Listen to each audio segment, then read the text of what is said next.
Hello. I'm glad you could be here with us today. This week, we're talking about seltzer. Now, I'm sure that you have a friend who loves to enjoy this new drink, but what actually is it? We got the help of Warren Wood, who owns Elevated Seltzer in Old Town Arvada, to give us a help figuring out what that is. So seltzer, there's a few ways to make it.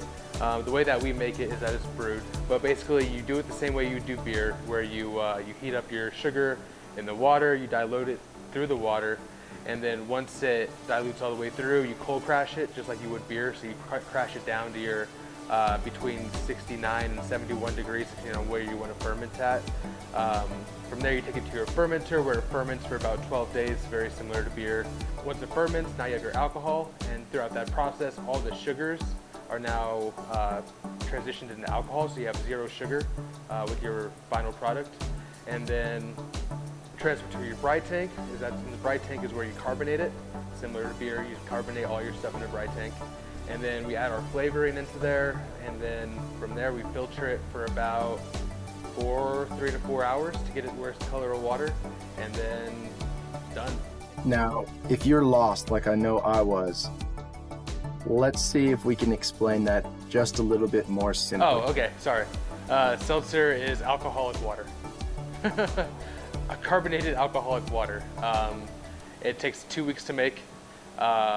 It's the benefits of seltzer versus beer and why people are going that way is that it's a much healthy alternative. So zero sugar, zero carbs, zero sodium, at least in our case. Pretty straightforward. It's yeast, water, sugar, and extract. That's the 4 components to seltzer. The extracts we use are 100% natural. There's no GMOs in it. There's no artificial anything, no artificial sweeteners, none of that. The company that we use, they literally take like an acai berry and crush it down, and then that's what we put into our seltzers. Now, I hope you understand a little bit more about what seltzer is all about. But there is one thing that keeps messing people up, and Warren is going to explain that to us a little bit more. A lot of people in the market, they just think it's seltzer water, and then somebody takes a shot of vodka, puts it in there, takes the can, shakes it up, and there's your seltzer, you know? But a majority of people that don't drink it, or a majority of the people that are like, that's a seltzer, I'm not drinking that, they think of it as seltzer water with vodka in it. I wish a lot of people would just understand that 90% of the brands out there are brewed like us. Put it in the same category as beer, because it's brewed on the same exact system, it's brewed the same exact way, just no grain. And the step that we're missing from beer to seltzer is that we're not heating up grain to extract the sugars. We're skipping the grain step and we're just going to the sugar step, and that's the only change. Now, I hope that clears some things up for everybody. But I want to dive a little bit deeper into who Warren is and how he actually got started in the seltzer business in the first place. So I'll let him take over again and let you guys know how he got started. So a little background about us. My brother and I were in the craft beer industry for 17 years. My parents opened up a brewery whenever I was 10 years old. My brother was 5. So I mean, from being young, we were going out to warehouses, picking up grain, picking up supplies for that stuff. When I was 15, I started getting into the restaurant, started bussing tables, doing all the grunt work, literally building restaurants when I was less than 18 years old. During that whole thing, like, my brother and I were kids, so we're like, yo, like, this sucks. Like, what the hell are you guys doing to us? Like, this really blows. But now, like, we look back on it and we're like, yo, like, that was awesome. Like, thank you so much for making me pull up carpet for 6 days straight. Like, it sucked, but like, it taught me a lot about everything. Did that for a while. As I started getting older, I started taking over sales, started taking over events, started taking over managing the restaurants, started taking over a lot of things, to the point where in my senior year of college, I opened up my first bar and restaurant. And so I did that for about 3 years. When I made that transition, my brother made the transition into the actual brewery. And so while I was running the restaurant and doing all of our events and stuff, he was driving up to Grand Lake and he was doing all of our brewing and stuff. And so he started our manufacturing, started ordering our products, started packaging and bottling and all that stuff, getting them ready to go on Budweiser's truck and everything. It was really cool. Like I felt like just like adrenaline, like crazy every day, you know. So like I was still in college, and so I would be in class. I would go. I'd have like 2 hours off.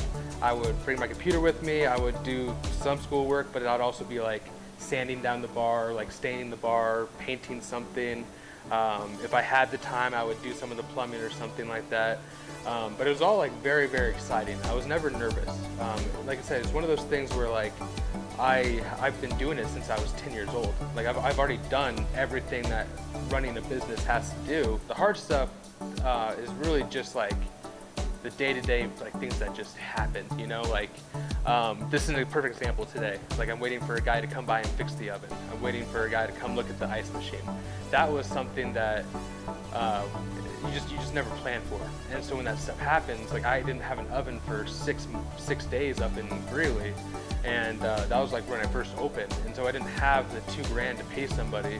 So I spent 6 days literally rewiring and fixing a motor that I had no idea what the hell I was doing. And so like that was like rough, you know?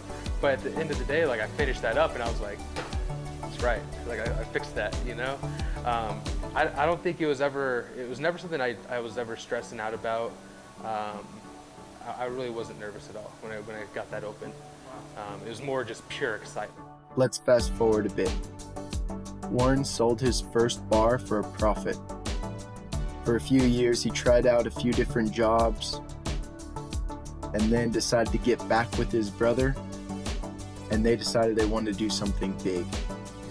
That's what led them to Elevated Seltzer in Old Town Arvada. But it wasn't always easy. Warren had some troubles with the kitchen manager early on, who, after multiple strikes, Warren had to let him go. Now let's hear what happened after that. That left me as the person.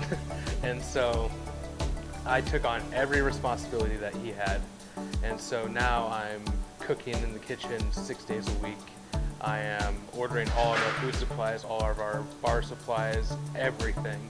And that was something that, you know, like as a business owner, you just have to muster up, you know. It's not like you have an option. And you have to be ready for those things to happen. Like if you're not ready for the things to happen, they happen, and you don't want to do it or something, then you shouldn't be doing what you're doing. Like you should be ready to do any single thing that your business has to do. If you're say you open up a freight warehouse or something, and like all you like to do is be in charge of logistics, and you have a warehouse manager, and your warehouse manager quits, but you don't want to go and stock shelves and stuff, then you probably shouldn't be doing that. Like that's your business, you know. But yeah, that was probably one of the hardest things I had to overcome. But then I ended up switching my role to kitchen manager, because then I didn't want to pay somebody $18 an hour to $19 an hour, and so I hired more bar staff. And so as a result, I ended up being way more profitable because of the whole situation. And like, yeah, like I didn't intend on cooking for 5 to 6 days a week, but at the end of the day, I was making $18 an hour as myself because I wasn't paying that, you know? So it was just kind of seeing the bright side of things when adversity comes up and everything. I believe that there's a lot that we can learn from Warren and his story. And I'm excited to see where Warren, his brother, and Elevated Seltzer go into the future. But before I leave you, I've got one more tip from Warren himself. Yeah, I mean, I would think, I would say, the most important thing is to have a good squad behind you. There's no way you're going to be able to do it by yourself. It's damn near impossible unless you're going to be doing like freelance marketing or like freelance graphic design, then you can kind of do that by yourself. But I mean, like this guy right here, the guy that does our graphic design, he was a friend of mine from college, and that's who I hit up to do my graphic design because like he was a friend. So use your resources, and I mean, chances are people are going to want to help you out. You should always ask for help. I'm so happy you could be here and learn from Warren today.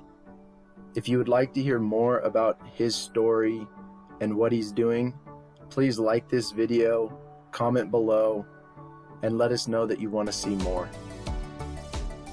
Thank you so much. Have a great day.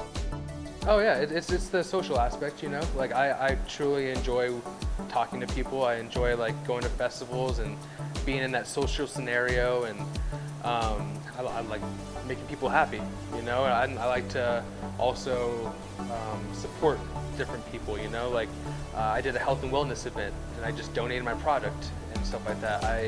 I do fundraisers where I just go there and I'll donate product, and then we'll write them a check for X amount to help their organization. I'll do Meals on Wheels. I'll go to a Meals on Wheels event for free, and then people will pay to get into the event, but we're there as a donation, you know. So like, there's a lot of it that you just do because it's a great industry to feel happy in. You know, there's very little times where like it's a bad thing, you know.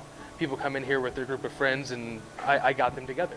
Like there's 6 people here because we provided a spot for them to hang out and enjoy each other's company. Like that to me is why I love to do this.